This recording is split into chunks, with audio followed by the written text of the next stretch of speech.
What's happening, traders and investors? It's Rod with Power Group. Welcome back on the Pursuit of Wealth. Today is Wednesday, May 11th. Happy Hump Day. Hope you're doing awesome out there today. And in this short video, going to be discussing the stock Shopify and how we could have predicted this. I've been saying for a while now, stay the heck away from tech. Going to take a look at the brutal pullback of over 82% in the last 6 months and what we could potentially expect from here. But before we get to it though, make sure to smash the like. Doesn't cost you anything. It helps support me in the channel. And if you're new, subscribe, tick the bell to be notified on any future updates.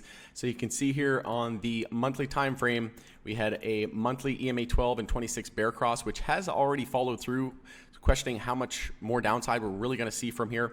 We also had support there at the 282 level back on our monthly time frame, and we got as low as 315. If you're looking for a bottom fish opportunity, that is a great opportunity in my opinion, as we're likely due for a huge relief rally at some point, at least looking for a weekly or monthly lower high. But like I said, from the high there, we're now down over 82% with a high. So we had the high at 1762 and now the low at 315, down over 82% in 6 months. And not seeing too many people complain about crypto and the volatility in that market, and specifically the MJ space. A lot of people are being, they're being reminded of the fact that all stocks are risky, right? Especially when they run thousands and thousands of percent.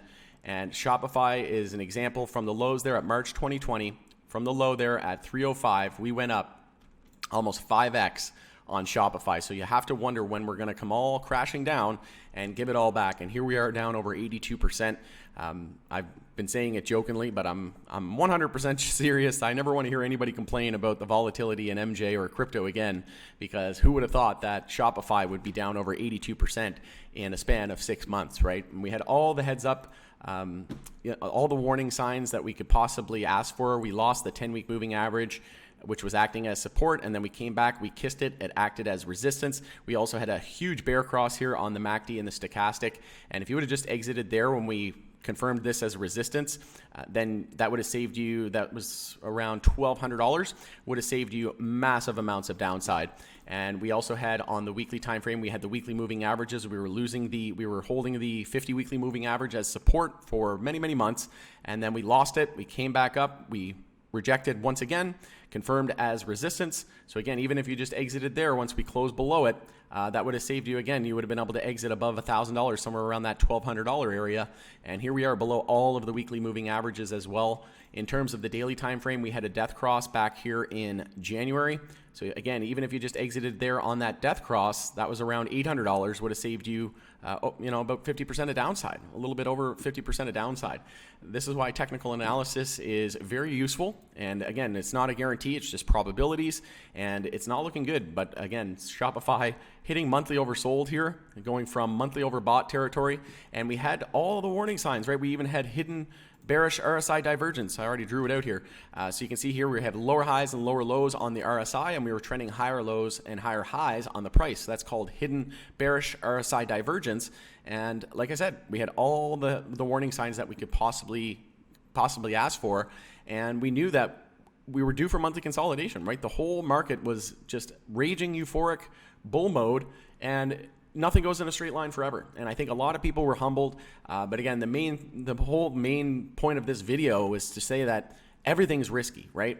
And this is why having a plan, right? Having a hedging plan. Are you holding cash, right? I've done videos on my hedging game plan. You can check that out. My portfolio breakdown, I'm still holding about 50% of my net worth in cash, and I'm ready to buy the dip. And with that being said, like I said, if you're looking to buy the dip, watch for a potential bottom fish opportunity there around 282. You could start to scale in right now with a stop below that. Fairly low risk. If we just take a look at the percentage of the risk, you're essentially going to risk about 10% to make upwards of 100 to 200% on a relief rally. Now keep in mind, on the weekly time frame, we could bounce from these current levels, we could bounce 150% essentially, and just be looking for a weekly lower high, still remaining in a weekly downtrend. So we're in a weekly downtrend, and we're likely going to expect a bounce soon, but we need to break the high of the previous weekly candle to get the weekly bounce going. Is it going to happen this week? I doubt it, because we'd have to get above the previous weekly candle, which is resistance at 487. So in order for the weekly bounce to begin, we'd have to break above 487. I don't think that's going to happen this week. What I think is going to happen is we're going to close this week with a lower high, and then into next week we could see a weekly inside bar, and then we break next week and we start the weekly bounce. That's what I'm looking for, and until I'm not, I'll keep everybody posted. But like I said, a great opportunity if you want to risk about 10% to make upwards of 50 to 100%, maybe even as high as 200% on Shop. We know that the NASDAQ is absolutely crushed at the moment as well, and we're due for a bounce, right? On the weekly time frame, we're heavily oversold. We're touching down on monthly oversold, and we have no daily resistance until 487 as well. So from here, we could bounce 50% on the daily time frame, just be looking for a daily lower high. So again, this is why I said for many, many months now, stay the heck away from tech, have a game plan. Nothing goes in a straight line forever. And this just reminds us that, it's not just MJ, it's not just crypto. All stocks are risky, especially when we've been in a huge bull market for over 2 years. And it's just an inevitability that's going to come eventually. And again, I never want to hear anybody complain about MJ again. And I saw a lot of people today, they were saying, after Luna and some of the cryptos dropped like 90, 80, 90, Luna dropped 99% in a few days. And hearing a lot of people saying, I'm glad I'm in MJ now. So again, a lot of people were humbled. I do feel bad. Like, I feel for the people that are getting wrecked by a lot of this sell-off. But again, this is on us too, right? We need to develop a plan. We can't just have our bull blinders on. We need to have a hedging game plan. Maybe we're holding in cash, you name it, right? So there's multiple ways you can protect yourself against this downside, and just having realistic expectations, right? Like I said, market in raging bull mode for the last 2 years. It's just a matter of time. Nothing goes in a straight line forever. But on the flip side, nothing goes down forever as well. And we're likely due for a massive bounce, and a great opportunity here. Like I said, bottom fishing that support there at 282. You could set your stop even below 275. Risk essentially 10% to make upwards of 50 to 100%, which is great risk to reward opportunity in my opinion. Going to end it there though. Let me know in the comments below, do you think we're going to see a major bounce in the broader market and the tech sector and Shopify into next week?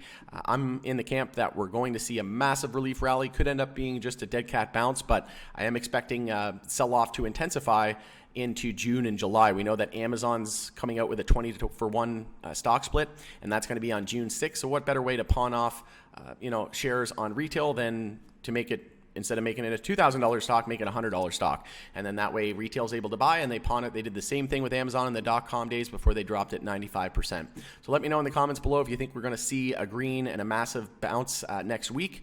Always love hearing from you. Thanks again for joining us on The Pursuit of Wealth. If you could, hit the like. It doesn't cost you anything. Help support me in the channel. Tick the bell. You'll be notified on any future updates. Subscribe if you're new here, and we'll see you in the next video. As always, have a great night, and we'll see you on the next update.